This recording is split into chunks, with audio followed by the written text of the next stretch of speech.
बच्चों, आज मैं आपको एक और नई कहानी सुनाऊंगी जिसका नाम है महात्मा बुद्ध और अंगुलीमाल।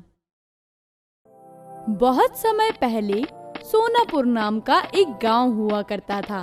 उस गांव के लोग बहुत अच्छे थे, लेकिन हर समय उन सबके मन में डर की लहर दौड़ती रहती थी। शाम को सूरज ढलते ही पूरे गांव में सन्नाटा छा जाता था और कोई भी अपने घर से बाहर नहीं निकलता था। एक दिन गांव में दो मुसाफिर आए। वाह, कितना सुंदर गांव है। हर तरफ हरियाली ही हरियाली है। हाँ, ये तो है। चलो गांव में किसी से रात बिताने के लिए जगह पूछते हैं। बाबा, क्या आप हमारी मदद कर सकते हैं? बोलो बेटा, क्या हुआ? बाबा, हम मुसाफिर हैं। आज रात यहीं रुकना चाहते हैं।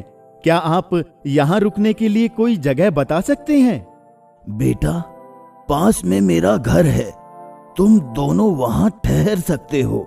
हमारे गांव में मेहमान भगवान समान है। ये बोलकर वृद्ध आदमी दोनों मुसाफिरों को अपने घर ले जाता है और उनकी अच्छे से खातिरदारी करता है। फिर दोनों मुसाफिर गांव घूमने निकल जाते हैं। शाम हो जाती है और सभी अपने अपने घर की तरफ भागने लगते हैं। सभी को ऐसा भागते देख दोनों मुसाफिर असमंजस में पड़ जाते हैं। ये सब क्या हो रहा है? सब इतनी जल्दबाजी में अपने घरों की तरफ क्यों भाग रहे हैं? पता नहीं, चलो किसी से पूछते हैं। वो दोनों रास्ते में लोगों को रोकने की कोशिश करते हैं, लेकिन कोई भी नहीं रुकता। देखते ही देखते पूरे गांव में सन्नाटा छा जाता है। दोनों मुसाफिर वृद्ध आदमी के घर वापस जाते हैं। अच्छा हुआ बेटा, तुम दोनों समय से घर वापस आ गए। मुझे तुम्हारी ही चिंता लगी हुई थी। क्यों बाबा, ऐसा क्या हो गया है? बाहर भी अचानक भागम भाग शुरू हो गई थी। बेटा, ये सब उस अंगुलीमाल की वजह से है। शाम होते ही वो अपनी गुफा से बाहर निकल आता है और फिर जो भी उसे अपने सामने दिखता है उसका सारा सामान लूटकर उन्हें मार देता है और उनकी उंगलियां काटकर उसकी माला बनाकर गले में पहनता है।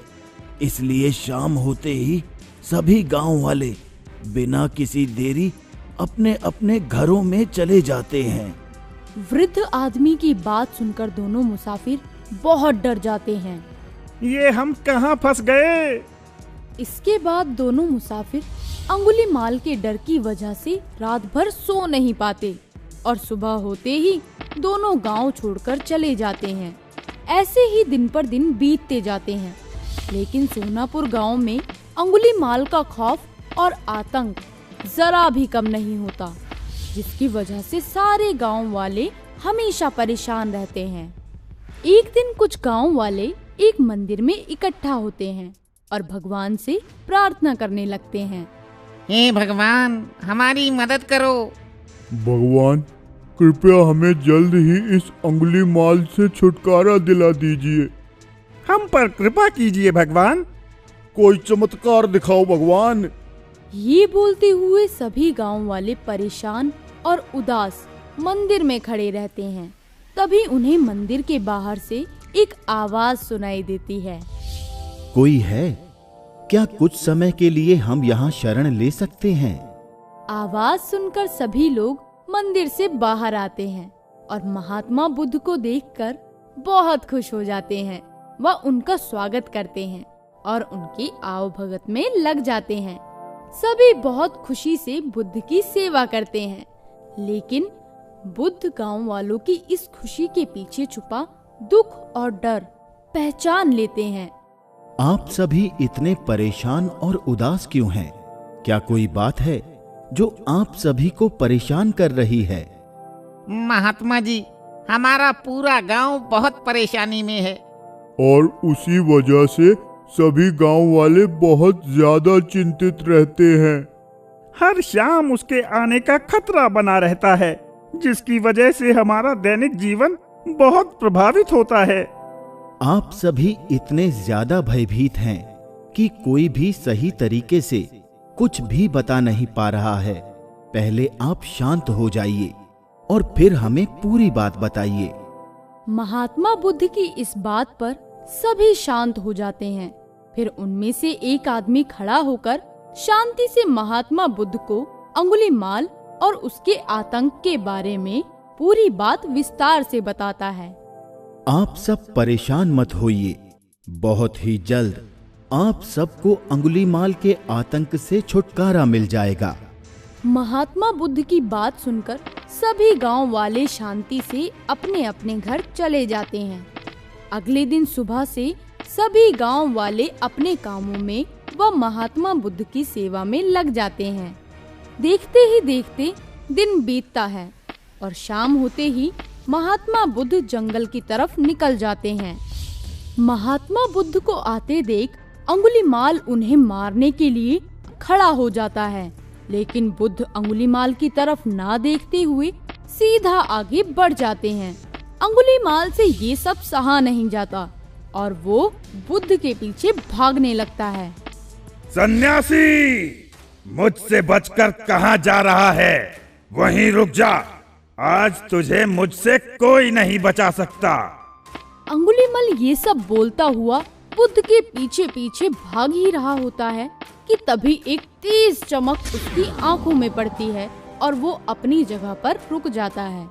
सन्यासी, मैं इस राज्य का सबसे शक्तिशाली इंसान हूँ। सभी मुझसे डरते हैं।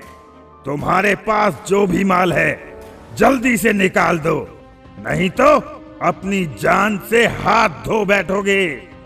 लेकिन मैं ये कैसे मान लूं?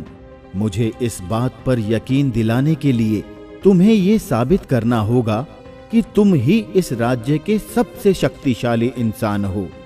कैसे साबित करना होगा? मैं कुछ भी कर सकता हूँ। कुछ ज्यादा नहीं, तुम्हें बस उस पेड़ के 10 पत्ते तोड़कर लाने हैं। बस इतना ही?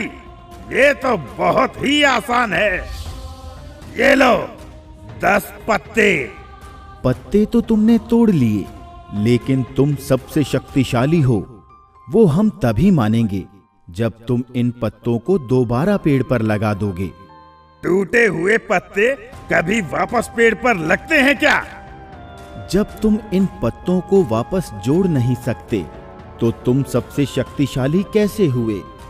यदि तुम किसी चीज को जोड़ नहीं सकते तो उसे तोड़ो भी मत। इसी प्रकार यदि तुम किसी को जीवन नहीं दे सकते तो तुम्हें किसी को मृत्यु देने का भी कोई अधिकार नहीं है।